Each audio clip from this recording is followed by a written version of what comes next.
Right now on 5 on your side at 10.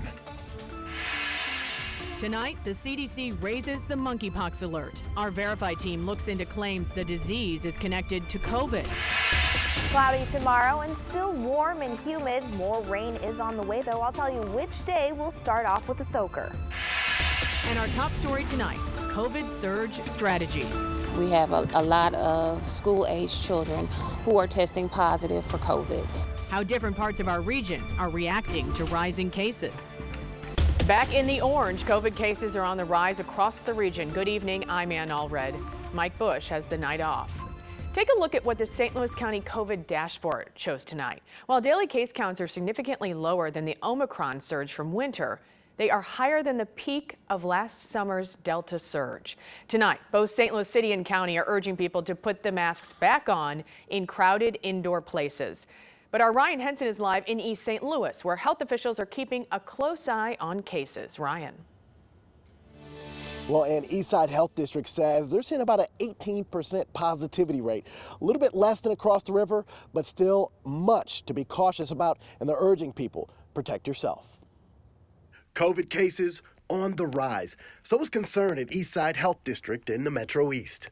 We have a lot of school-aged children who are testing positive for COVID. So if the kids are testing positive for COVID, that means their parents and the people that they live with are testing positive for COVID. Zakiah Stewart says more people are getting tested. In April, her staff performed 71 tests. In May, the number jumped to 274. But vaccination's still lacking, as many in the East St. Louis community have vaccine hesitancy. I would tell you that the vaccine can save lives. I personally had COVID, and I know it's a scary feeling. It's definitely a scary feeling, and the vaccine works. St. Louis County health officials share a similar message. Our greatest concern, of course, is the sense of complacency that seems to have set in. People believe that the pandemic is over, or they are so over the pandemic. Regrettably, the virus is still with us. Stewart says many in her community have compromised immune systems, which is why getting your guard back up early is important. If you take the vaccine, the chances of you dying from COVID is slim. You just have to wear your mask, wash your hands, take precaution. The CDC currently has St. Charles County under a medium risk level. The health department there says they are monitoring the increase in cases. They urge anyone who has symptoms to get tested. I'm Ryan Henson, 5 on your side. Hospitalizations on both sides of the river are also on the rise, but they're far below levels of other surges. Tonight, around 200 people are hospitalized with COVID-19. That's the most since early March. More than half of them are fully vaccinated.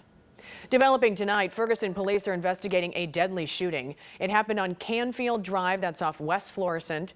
Police say they were called to the area last night for a large fight and shots fired. When they got there, they learned a man was shot and taken to the hospital. He later died. Ferguson police are still working to identify a suspect. You can no longer ride an electric scooter in parts of the city of St. Louis. The ban was announced during today's downtown safety briefing. It's an effort to cut down on large groups of kids that have been getting into trouble, especially on the weekends. There was already a curfew on when people could use them, but now the scooters will just not work at all downtown or in downtown West. Starting this week, police officers will work 12-hour shifts Friday through Sunday to increase law enforcement presence.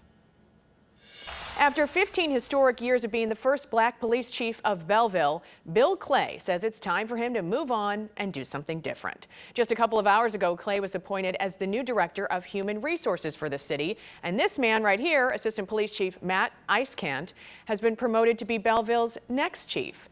Clay says his successor has a wealth of experience and will do a great job, and he has big plans for his new role.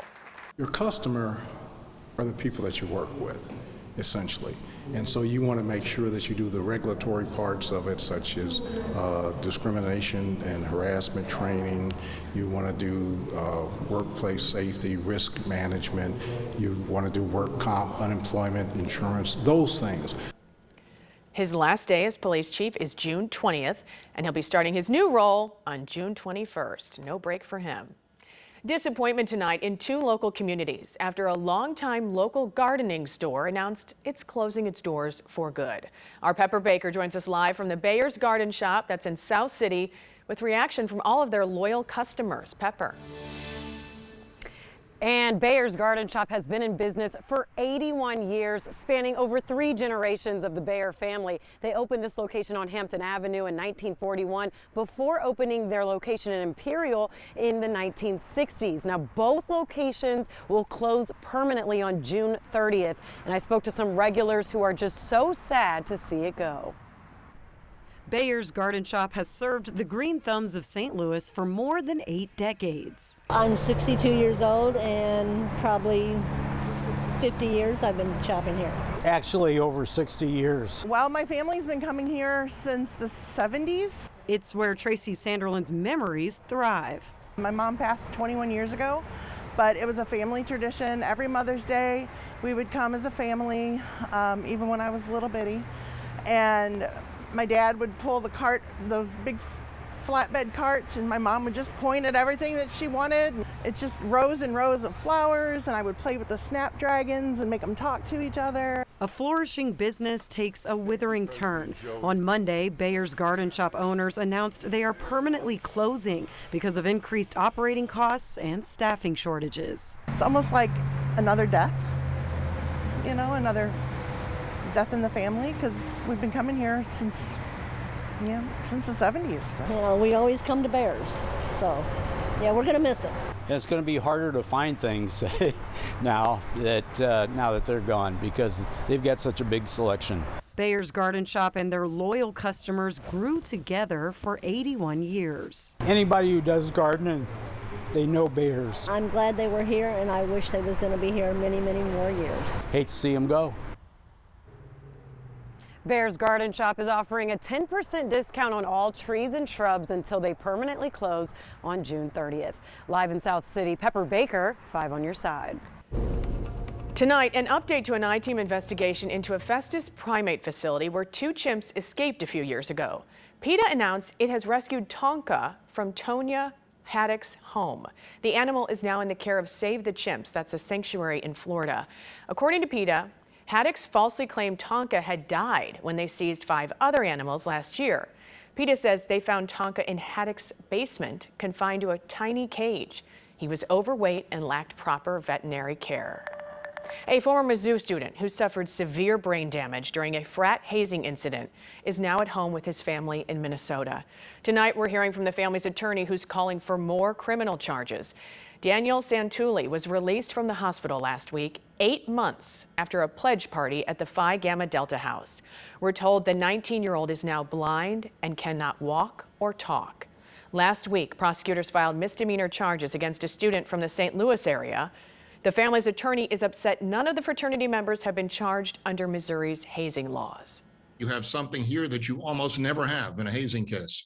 You have hours and hours of real-time surveillance video. So everything is served up to the prosecutor on a silver platter. And yet 8 months later, no charges are being filed under the hazing statute. The question is why? The family reached settlements with 23 defendants in civil lawsuits. Their attorney says they've already racked up $2 million in medical bills. The number of cases of monkeypox has risen to 31 in the U.S. Those cases are spread out through 12 states and Washington, D.C. 2 cases have been reported in Illinois. Health officials are now offering vaccines to those most at risk. The 2-dose vaccine is the same as the one used to prevent smallpox.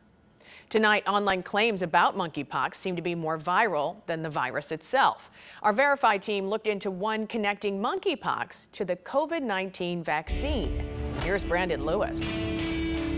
Hundreds of people have been diagnosed with monkeypox amid a worldwide outbreak. Some tweets about the virus are asking whether the COVID-19 vaccine is connected to the outbreak. Others are claiming the monkeypox rash looks similar to the rash caused by shingles, which they say can be a reaction to the COVID-19 vaccine. So let's verify. Does the COVID-19 vaccine cause monkeypox? Our sources are the Centers for Disease Control and Prevention, Dr. Thomas Yediger, Medical Director of the ICU at Providence Cedar Sinai Medical Center, and Ilhelm Moussaoudi, a viral immunologist with the University of Kentucky's College of Medicine. We want to be clear up front that all of our sources say COVID-19 vaccines do not cause monkeypox. The CDC says monkeypox is spread through contact with an infected animal, person, or material contaminated with the virus. The COVID-19 vaccine doesn't contain a live virus or any other ingredient that would cause monkeypox. It's not possible at all. They protect us against COVID-19 and have no connection whatsoever to herpes viruses, orthopox viruses, which are big double-stranded DNA viruses in completely different families of virus families. So no connection between the two whatsoever. As for the confusion between monkeypox and shingles, both infections can cause rashes, but they are completely different diseases. Shingles is a reinfection of the chickenpox virus. If you had chickenpox as a kid, then the virus is still inside you and can reappear as shingles when your immune system is weakened, like after getting the COVID-19 vaccine. When you get a vaccine, your immune system can get weakened a little bit, and that can cause the shingles to present itself. For monkeypox, it's not something that's living in any of us, so it needs to be transmitted to us. Doctors also said the rash caused by monkeypox and shingles look different, but again, neither shingles nor the COVID-19 vaccine has any connection to monkeypox. With your Verify, I'm Brandon Lewis. Do you have a claim you'd like for us to verify? Send it to us by emailing verify@ksdk.com. Ooh, ouch. Ooh, that hurt. Gas prices, they just keep rising and rising. Tonight, we're dispelling the biggest myths about what's behind the record spikes.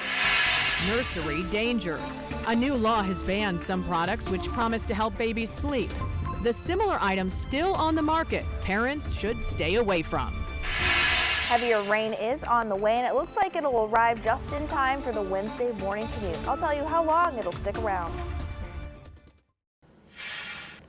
With a final opinion on Roe v. Wade expected this month, protests are ramping up outside the Supreme Court. A leaked draft opinion last month indicated justices are prepared to overturn the landmark ruling, leaving abortion rights up to individual states. Today, a lone abortion rights protester chained himself to a fence outside the court. He was eventually removed and taken into custody. An anti-abortion group was also protesting today. Gas prices, they are hitting new highs tonight. The national average jumping to $4.86 overnight. That is more than 25 cents from just a week ago. In St. Louis, drivers are now paying around $4.59 a gallon. Some over in the Metro East are paying more than $5 a gallon. With prices this high, some believe price gouging is taking place, but gas station owners say that's a myth. Don't forget, we have to buy it first. So we're the first ones who suffer these price increases because we have to buy it from our wholesaler, and then you have to mark it up for taxes. You have to make a little bit on this because you can't keep the lights on if you don't. So it's a very fair business. Gas station owners say the higher prices are costing them from taking away from their profits at the pump. Customers are not coming inside to buy as many sodas and snacks, the items which drive their revenue. If you're one of the 40 million Americans being pummeled by student loan debt, you may have to wait longer for relief. Tonight, the Wall Street Journal is reporting the Biden administration is unlikely to announce a decision on student loan forgiveness until later this summer. Senate Majority Leader Chuck Schumer is pushing the president to cancel at least $50,000 for everyone. The average borrower owes around $30,000. The baby formula shortage is not the only thing worrying parents tonight. A new law passed last month banning 2 dangerous infant sleep products brought long-sought relief to many parents. Consumer Reports explains the details of the new law and what other sleep products not covered by this new law parents should stay away from.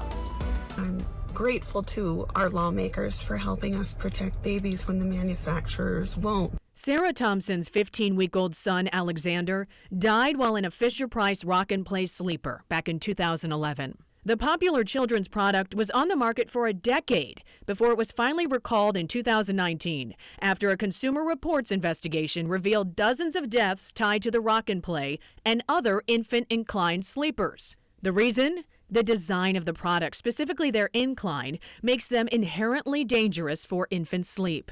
And finally, last month, President Joe Biden signed into law the Safe Sleep for Babies Act, which officially bans inclined sleepers and crib bumper pads, both of which are unsafe for infant sleep and together have been linked with close to 200 reported deaths. This legislation is an absolutely critical step to help parents and caregivers keep their babies out of unsafe sleep environments. People should be able to trust that if infant sleep products are for sale, they're safe. Still, there are products marketed for sleep not covered by the act that also don't conform to pediatricians' recommendations for how babies should be put to bed, like infant hammocks and in-bed sleepers. Later this year, a strong federal rule covering infant sleep products goes into effect. But until that happens, CR is urging parents to stop using anything that does not follow best safe sleep practices. Babies should sleep alone on their backs on a firm, flat surface without any soft objects or bedding, in a product covered by federal standards such as cribs, play yards, and bassinets. There is no place on store shelves or online for infant products that fail to align with expert safe sleep guidelines. I know that Alexander is looking down from heaven and happy that we've worked so hard to prevent any more infant deaths in inclined sleepers. Today marks the 78th anniversary of D-Day. On June 6, 1944, 156,000 Allied troops stormed the beaches of Normandy in Nazi-occupied France. The amphibious attack was the beginning of the end of World War II. However, it came at great cost, with tens of thousands of deaths on that day and ensuing operations. Many of the veterans who survived that day are no longer with us. Some of them returned to pay their respects where many of their comrades fell. For most of these men of the greatest generation, this is likely their last visit to this hallowed ground. I am here to honor all of these guys that died right here. There's over 10,000 up there at the cemetery that landed here on Omaha Beach. How would you describe war? War is hell. Thousands gathered today to pay their respects at the American Cemetery overlooking Omaha Beach. The annual Folds of Honor campaign, sponsored by Schnucks, is now underway. From now until the 4th of July, you can round up at the register. Money raised goes towards scholarships for spouses and children of fallen and wounded service members. Five on Your Side is a proud partner of the campaign. Meteorologist Tracy Hinson joins us. You've been tracking these pesky showers all day. How is tomorrow looking? And then you are talking about a soaker coming up this week. Yeah, Wednesday morning does look like we're going to get some pretty good rainfall out there. Today it was really pesky, off and on, kind of a little spritzy here and there. And today's system, as expected, fell apart here pretty quickly. So let's go ahead and track what we can look at for the rest of our evening here. We're going to be mostly dry through the rest of the night. Tuesday we could have just a few spotty showers, but mostly down to the south. And you can see it's trying to pick up on a little bit more for the evening, but most of that still stays well out of the 5 on Your Side coverage area. Then for Wednesday morning, we gear up here with some early morning showers. That front comes through. Unfortunately, looks like it's going to come through right around the commute time between 7 and around 9 o'clock. There will be pockets of moderate to heavy rain within this and also some isolated thunderstorms. I don't expect severe weather at this time, especially the early morning timing. All the ingredients have to really be right for us to have severe weather in the morning, and I don't see that on Wednesday, so we'll just have to wait and see, but pretty good chances we won't have many severe storms. And then we have just lighter rain as we get into the evening on Wednesday, and then it finally tapers off for the afternoon. Cameras bouncing around up there a little bit. We do have a bit of a breeze. Temperatures outside at 70 degrees, so it's a humid, kind of sticky night for us. 66 in Farmington, 68 for Warrenton. It's 66 at Scott Air Force Base. Tonight, we're going to drop down to about 66 degrees. Winds will be out of the west at 5 miles per hour for the early morning. Tomorrow, we're going to keep it on the overcast side. Temperatures will make it up into the low 80s by about 2 o'clock, but because of that cloud cover, it kind of seals things in. It doesn't get too hot. It doesn't necessarily get too cold. Our temperatures stay about the same throughout the entire day. Rain and cloud cover will do this, but tomorrow it's just cloud cover for us. 75 degrees at 8 o'clock. We do bring those rain chances in for Wednesday. Now here's your 10-day forecast. As you can see, that mainly early rain on Wednesday. We get another break on Thursday. We bring in more showers and storms for Friday. The timing on Friday looks similar to Wednesday, where it's that early morning commute time hours. And then on Sunday, we're up to 82, and the trend is definitely warmer for next week. I have 90s there for 90 on Tuesday, 92 Wednesday and Thursday, with just some storm chances for Tuesday. So we're really getting into a pattern of off and on stormy weather, Ann. All right, Tracy, thank you. And here's Hannah. What's coming up? Well, a couple of things. Jack Flaherty was back on the mound in Springfield, and the Missouri Tigers have landed a top 5 transfer player. All of this coming up next in sports.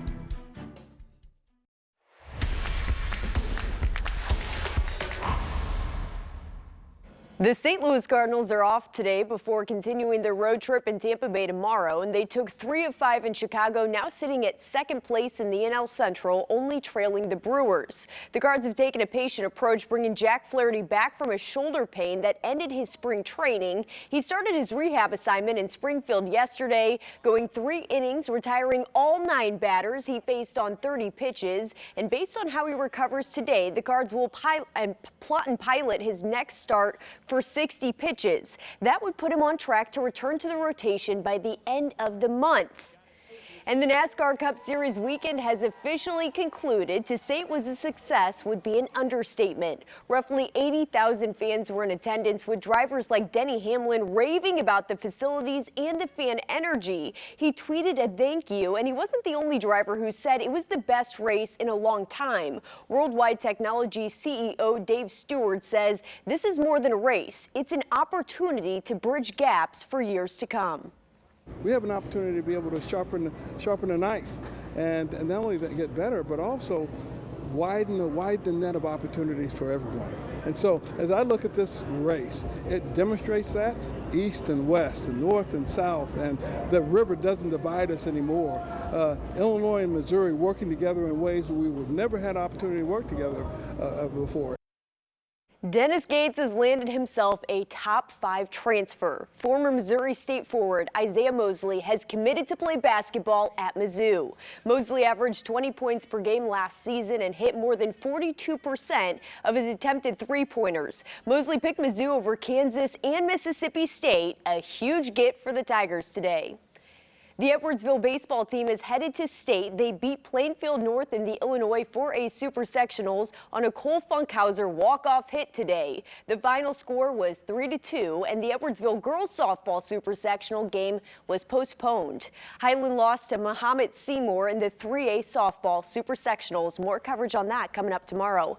And let's highlight a great play from our Missouri Special Olympics athletes down in Florida for the USA Special Olympics Games. This is Team Missouri's Cortez Jackson to Austin Repetto for the outstanding one-handed 2-point conversion catch in flag football against Team Massachusetts. What a play, and good luck to all our Missouri Special Olympians competing in Orlando. How about some hockey? Edmonton facing Colorado in Game 4 of the Western Conference Finals with the chance to sweep in the second period. Edmonton up 2-1, and Connor McDavid goes bar down as the Oilers come back with a 3-1 lead. Things are looking up, but this Colorado team is relentless. The one thing you don't want to allow is Nathan MacKinnon some space, and he took advantage there as the Avs come back to tie it at 4. Colorado scores another in the third before McDavid carries a puck, passes to Leon Draisaitl, and it's Zach Kassian who gets the tap-in goal as they tie it to force an overtime.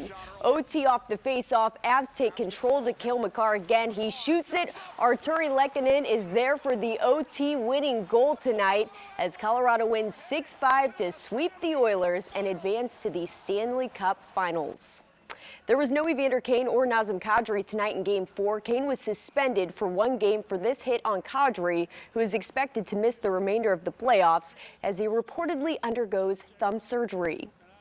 Rams defensive tackle Aaron Donald is not retiring following his Super Bowl win like he kind of mentioned. He's instead returning with more money than ever. The Rams restructured his contract to make him the highest paid non-quarterback in NFL history. No years were added to the contract, but he goes from $22.5 million per year to $31.6 million per year. Donald is now guaranteed $95 million through the 2024 season.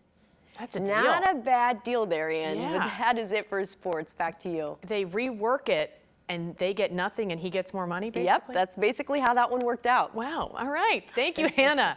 Text Take Back, the new feature allowing you to edit, even delete text messages you send.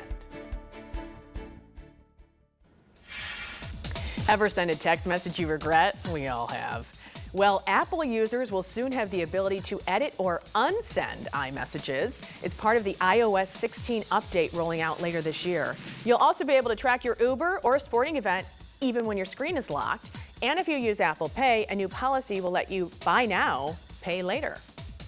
We're paying more for everything these days, and now you can add wine to the list.